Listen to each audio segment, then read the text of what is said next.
School composite grant নিয়ে খরচ করার ক্ষেত্রে প্রত্যেকবারই বিভিন্ন সমস্যায় পড়তে হয়। 2026-27 অর্থবর্ষে স্কুলগুলিকে কম্পোজিট গ্র্যান্টের জন্য টাকা রিলিজ করা হয়েছে। এতদিনে হয়তো আপনারা সেই টাকা নির্দিষ্ট ব্যাংক অ্যাকাউন্ট নম্বরে পেয়েও গেছেন। কম্পোজিট গ্র্যান্টের টাকা পেলেও এই টাকা বিভিন্ন খাতে খরচ করার নিয়ম আছে। এই টাকা খরচ করতে গিয়ে প্রত্যেকবারই বিভিন্ন সময়ে বিভিন্ন সমস্যায় পড়তে হয়। সেই জন্য কম্পোজিট গ্র্যান্ট কিভাবে খরচ করতে হবে, কোন কোন খাতে খরচ করা যাবে, আবার কোন কোন খাতে খরচ করা যাবে না, সেই বিষয়ে আজকের এই ভিডিওতে আলোচনা করব। স্কুল কম্পোজিট গ্র্যান্টের টাকা খরচ করার ক্ষেত্রে 23টি খাতে অগ্রাধিকার দেওয়া হয়েছে।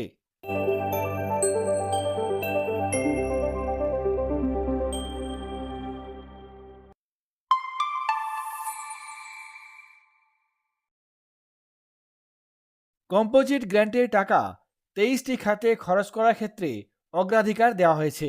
বরাদ্দকৃত মোট অর্থের 10% স্টেশনারি ও স্কুলের পরিচ্ছন্নতা, পানীয় জলের সুবিধা এবং টয়লেটের জন্য পর্যাপ্ত জল সরবরাহ ব্যবস্থায় ব্যয় করতে হবে। এই বিষয়ে নির্দেশিকায় স্পষ্ট এই অর্ডার দেওয়া হয়েছে। স্কুল কম্পোজিট গ্র্যান্টের টাকা অ্যাকাউন্টে ক্রেডিট হয়ে গেছে, তবে খরচ করার পর ইউসি সাবমিট করতে গিয়ে বিভিন্ন সমস্যায় পড়তে হয়। আজকের এই ভিডিওটি দেখলেই আপনারা জানতে পারবেন কম্পোজিট স্কুল গ্র্যান্টের টাকা কোন কোন খাতে খরচ করা যাবে এবং কোন কোন খাতে খরচ করলে ইউসি সাবমিট করতে গিয়ে অসুবিধায় পড়তে হবে না। কম্পোজিট গ্র্যান্ট হিসাবে বরাদ্দকৃত মোট অর্থের 10% কয়েকটি খাতে অবশ্যই খরচ করতে হবে। বরাদ্দকৃত মোট অর্থের 10% স্টেশনারি ও স্কুলের পরিচ্ছন্নতা, পানীয় জলের সুবিধা এবং টয়লেটের জন্য পর্যাপ্ত জল সরবরাহ ব্যবস্থায় ব্যয় করতে হবে। যেমন এই সমস্ত খাতে 10% ব্যবহার করতেই হবে, সেরকম এখানে বলা হয়েছে কোন খাতে কম্পোজিট স্কুল গ্র্যান্টের টাকা ব্যবহার করা যাবে না। যার মধ্যে একটি হলো যানবাহন বা টিএ বিল। অনেক ক্ষেত্রে বিভিন্ন কাজে বিদ্যালয়ে গাড়ির প্রয়োজন হয়, সেক্ষেত্রে এই টাকা ব্যবহার করা যাবে না। অনেক সময় অফিসের স্টাফ বিভিন্ন কাজে বাইরে যেতে হয়, সেক্ষেত্রে এখানে টিএ বিল হিসাবে এই টাকা ব্যবহার করা যাবে না। বর্তমান দিনে অফিসের কাজ করার ক্ষেত্রে মোবাইল খুবই গুরুত্বপূর্ণ। মোবাইলের মাধ্যমে আমাদের ইন্টারনেট ব্যবহার করতে হয়, তবে এই কম্পোজিট স্কুল গ্র্যান্টের টাকা মোবাইল বিল হিসেবে ব্যবহার করা যাবে না। যে 23টি খাতকে অগ্রাধিকার দেওয়া হয়েছে, সেই খাতের বাইরে এই কম্পোজিট স্কুল গ্র্যান্টের টাকা ব্যবহার করা যাবে না। কোন কোন খাতে এই টাকা ব্যবহার করা যাবে? যে 23টি খাতে কম্পোজিট স্কুল গ্র্যান্টের টাকা খরচ করা বাধ্যতামূলক বা অগ্রাধিকার দেওয়া হয়েছে, সেই খাতগুলি জেনে নেব। এখানে 1 নম্বরে আছে দৈনন্দিন অফিস স্টেশনারি। অফিসের কাজের ক্ষেত্রে কলম, কাগজ, পেন্সিল, রেজিস্টার, ফাইল এই সমস্ত বিষয়গুলি প্রয়োজন হয়। এই খাতে এই টাকা খরচ করতে পারবেন। তারপর 2 নম্বরে দেখুন ফার্স্ট এড কিট। এক্ষেত্রে বিদ্যালয়ের প্রয়োজনীয় ফার্স্ট এড কিট হিসাবে ব্যান্ডেজ, তুলা, অ্যান্টিসেপটিক এই বিষয়গুলি আপনারা যোগ করতে পারেন। 3 নম্বরে দেখুন টয়লেট ক্লিনিং কিট। এক্ষেত্রে টয়লেট ক্লিন করার জন্য টয়লেট ব্রাশ, ফিনাইল, হারপিক এই সমস্ত জিনিস কেনা যেতে পারে। 4 নম্বরে হাত ধোয়ার সামগ্রী, হ্যান্ড ওয়াশ, সাবান এই সমস্ত জিনিসগুলিও কেনা যেতে পারে। 5 নম্বরে দেখুন স্কুলের পরিচ্ছন্নতা। স্কুলের পরিচ্ছন্নতা রাখার জন্য বিশেষ করে ঝাড়ু, মগ, পরিষ্কার করার অন্যান্য সরঞ্জাম এখান থেকে কেনা যেতে পারে। 6 নম্বরে টয়লেট ও ইউরিনাল রক্ষণাবেক্ষণ। এক্ষেত্রে অনেক সময় টয়লেট বা ইউরিনালের ভেঙে গেলে সেক্ষেত্রে এই টাকা থেকে খরচ করতে পারবেন। ছাত্রীদের ল্যাবরেটরিতে গোপনীয়তা নিশ্চিত করা। অনেক সময় দরজার লক ভেঙে যায়, সেক্ষেত্রে দরজার লক বা দরজার মেরামত করার ক্ষেত্রে এই টাকা ব্যবহার করতে পারবেন। তবে এই কম্পোজিট গ্র্যান্টের টাকা মেজর রিপেয়ারের ক্ষেত্রে ব্যবহার করা যাবে না। তারপর আমরা দেখে নেব 8 নম্বরে পর্যাপ্ত জল সরবরাহ। এক্ষেত্রে জল সরবরাহ করার জন্য ট্যাঙ্ক, পাইপ, কল মেরামত ইত্যাদি কাজে এই টাকা ব্যবহার করা যাবে। 9 নম্বরে দেখুন নিরাপদ পানীয় জলের ব্যবস্থা।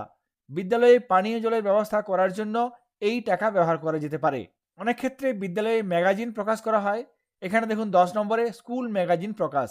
ম্যাগাজিন প্রকাশ করার ক্ষেত্রে এই টাকা ব্যবহার করা যাবে। 11 নম্বরে দেখুন ডিসপ্লে কর্নার তৈরি। ছাত্রছাত্রীদের আঁকা, লেখা, শিক্ষামূলক প্রদর্শনের জন্য এই টাকা ব্যবহার করা যাবে। 12 নম্বর দেখুন বোর্ড তৈরি। নোটিশ বোর্ড বা বিভিন্ন তথ্য প্রদর্শনের ক্ষেত্রে এই টাকা খরচ করতে পারবেন। 13 নম্বরে দেখুন একাডেমিক ক্যালেন্ডারের প্রস্তুত এবং প্রদর্শন।